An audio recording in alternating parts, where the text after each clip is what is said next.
कुंती पुत्र अर्जुन को महाभारत के समय का सबसे बड़ा धनुर्धर माना गया है। ऐसा भी माना जाता है कि अर्जुन के पास अगर धनुष चलाने की कौशल नहीं होता तो पांडव शायद ही महाभारत युद्ध जीत पाते। साथ ही अधिकतर लोग यही जानते हैं कि अर्जुन की मृत्यु पांडवों के साथ शरीर स्वर्ग यात्रा के दौरान हुई थी।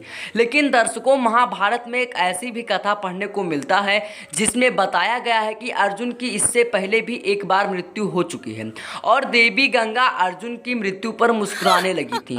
तो दोस्तों, आइए जानते हैं कि आखिर अर्जुन की मृत्यु पर देवी गंगा क्यों हंसने लगी थी। तो दोस्तों, कथा के अनुसार महाभारत युद्ध में विजयी होने के बाद ज्येष्ठ पांडव युधिष्ठिर हस्तिनापुर के राजा बने। कुछ दिन पश्चात श्री कृष्ण के कहने पर युधिष्ठिर ने अश्वमेघ यज्ञ आरंभ किया। नियमानुसार यज्ञ में अश्व के अर्जुन के नेतृत्व में छोड़ दिया गया। अश्व जहां जहां जाता, अर्जुन अपनी सेना के साथ उसके पीछे पीछे जाते। इस दौरान यज्ञ का अश्व कई राज्यों से गुजरा, जिसमें से कई राज्य के राजाओं ने तो अर्जुन से युद्ध किए बिना ही हस्तिनापुर की अधीनता स्वीकार कर ली, और जिसने ऐसा नहीं किया उसे अर्जुन ने युद्ध में परास्त कर अपने अधीन कर लिया।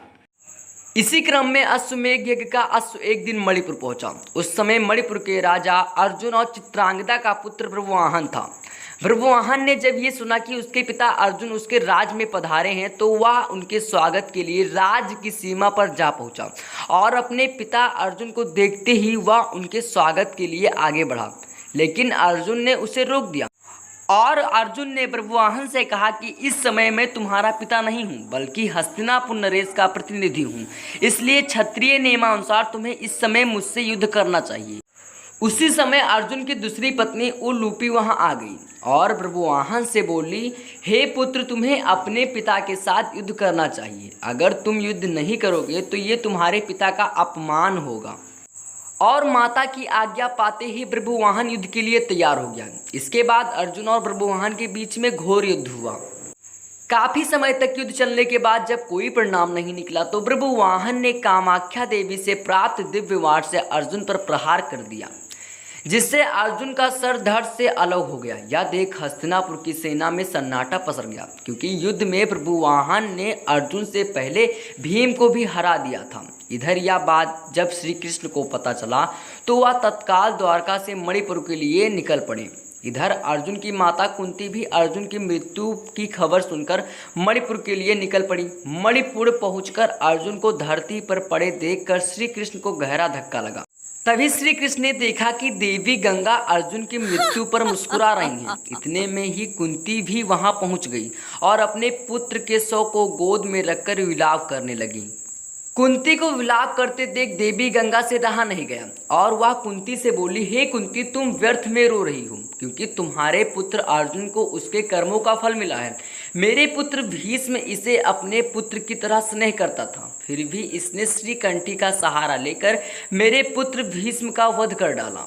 मैं भी उस समय ऐसे ही रो रही थी जैसे तुम आज अपने पुत्र के लिए रो रही हो, क्योंकि मैंने अपने पुत्र के वध का बदला लिया है। क्योंकि जिस कामाख्या देवी के वाण से ब्रह्मवाहन ने अर्जुन का सिर धड़ से अलग किया है वो मेरे द्वारा ही प्रदान किया गया था। देवी गंगा के मुख से बदले की बात सुनकर श्री कृष्ण हैरान हो गए और बोले, हे देवी, आप किस बदले की बात कर रही हैं? आप किस किस से बदला लेंगी? अर्जुन की माता कुंती से या फिर अर्जुन से? आप एक माता की प्रतिशोध कैसे ले सकती हैं?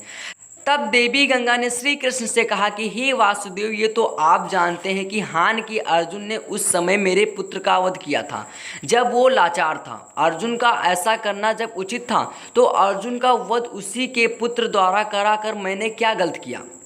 तब श्री कृष्ण देवी गंगा को समझाते हैं कि अर्जुन ने जिस तरह से अपने पितामह का वध किया है वो स्थिति स्वयं पितामह ने अर्जुन को बताई थी, क्योंकि पितामह जानते थे कि उनके होते हुए पांडवों की विजय असंभव थी।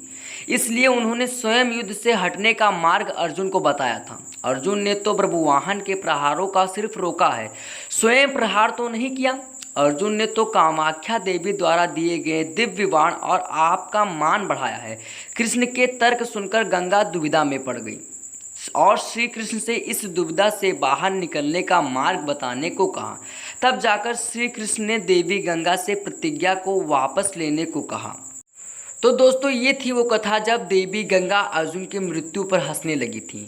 तो दोस्तों आप सभी को यह वीडियो अच्छा लगा हो तो लाइक और सब्सक्राइब जरूर कर दीजिएगा और बेल आइकन को प्रेस कर ऑल नोटिफिकेशन को टिक जरूर कर दीजिएगा, क्योंकि जब मैं कोई भी वीडियो पहले बनाऊँ तो आपके पास नोटिफिकेशन के रूप में ज़रूर पहुँचे।